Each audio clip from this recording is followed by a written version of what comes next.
of the ooey, gooey, messy beefiness of a sloppy joe with the craveable flavors of a Philly cheesesteak, we are making Philly cheesesteak sloppy joes today.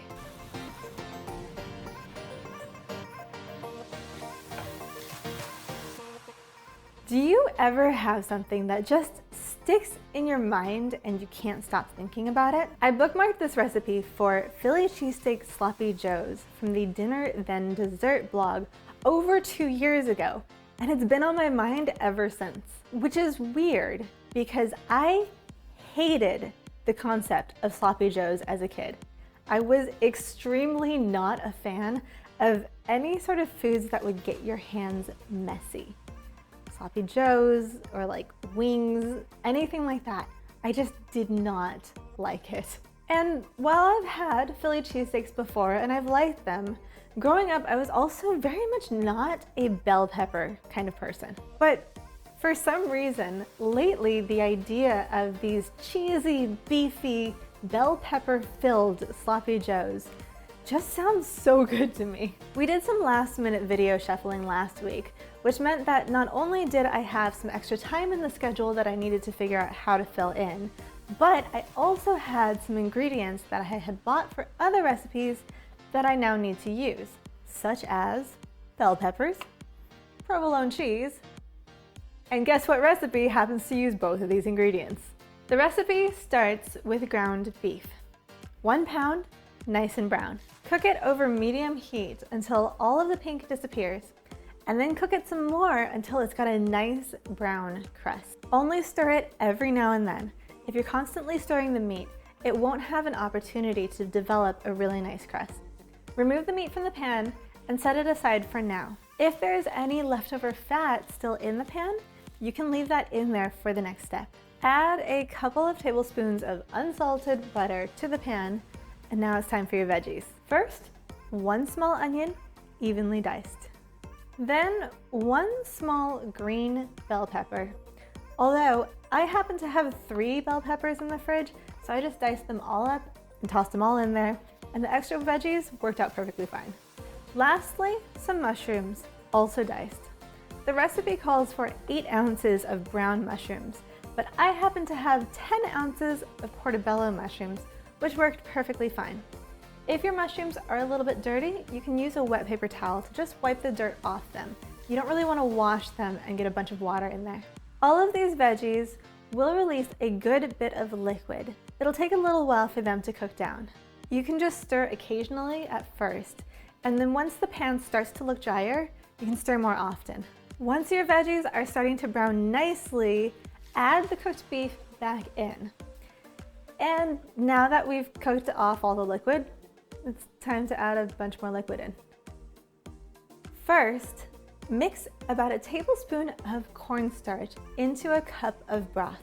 The recipe calls for beef broth, but as we know, I'm all about using up ingredients that I already happen to have open, and I had an open container of chicken broth already in the fridge, so I used that instead. This is going to be your thickener. Pour that over the meat and vegetables in the pan, and you'll start to see that it'll thicken pretty quickly.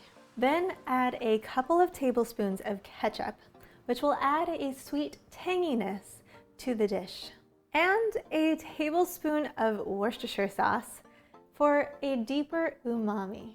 A bit of salt and freshly ground pepper, just to round everything out, and then mix it all up. Cook until most, but not all, of the liquid has evaporated. You don't want it soupy, but you definitely still want some gooiness to the mixture.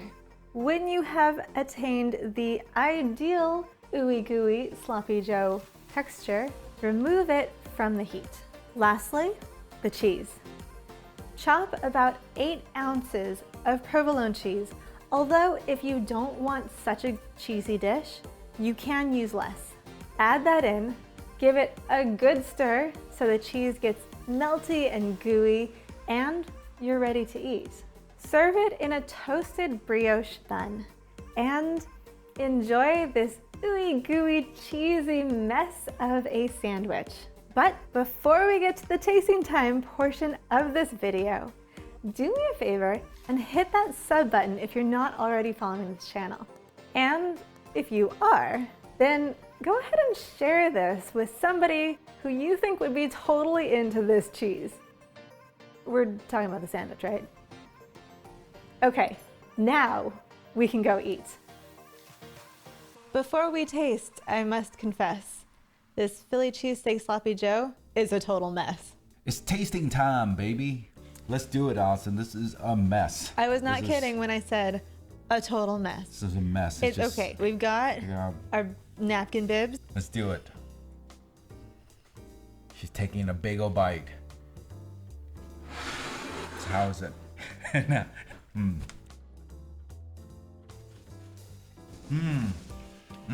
Total mess. I was not wrong.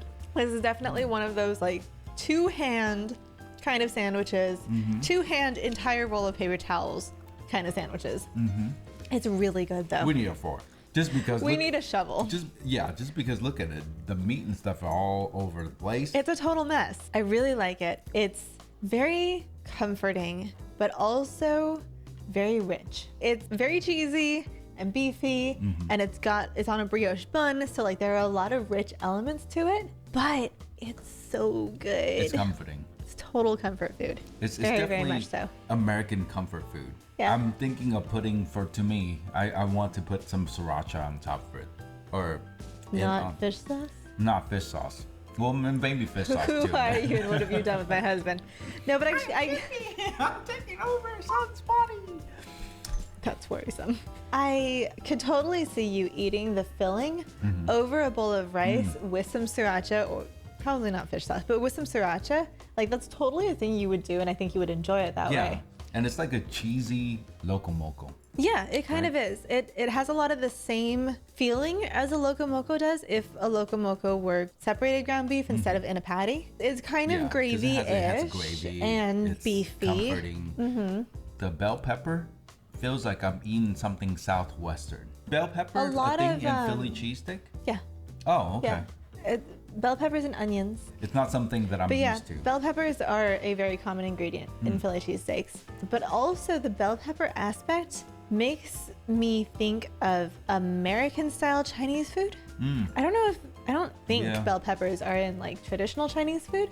If you think about at Panda Express, they have dishes that have bell peppers in them. And even my family has a dish that has bell peppers that they used to make. So it, in a weird way, makes it almost taste more Asian to me. Yeah. Just because of those associations that I have. It's really good. It's really heavy though. Oh my gosh, this one, we will probably end up sharing it and that will be enough for the both of us. I think I'm gonna Asianize this. Time to get me some sriracha, baby. I'm Asianizing this. Asianize. Thank you for watching and make sure to hit that like button before you go. We'll see you next time. No. Oh, he actually did get the sriracha.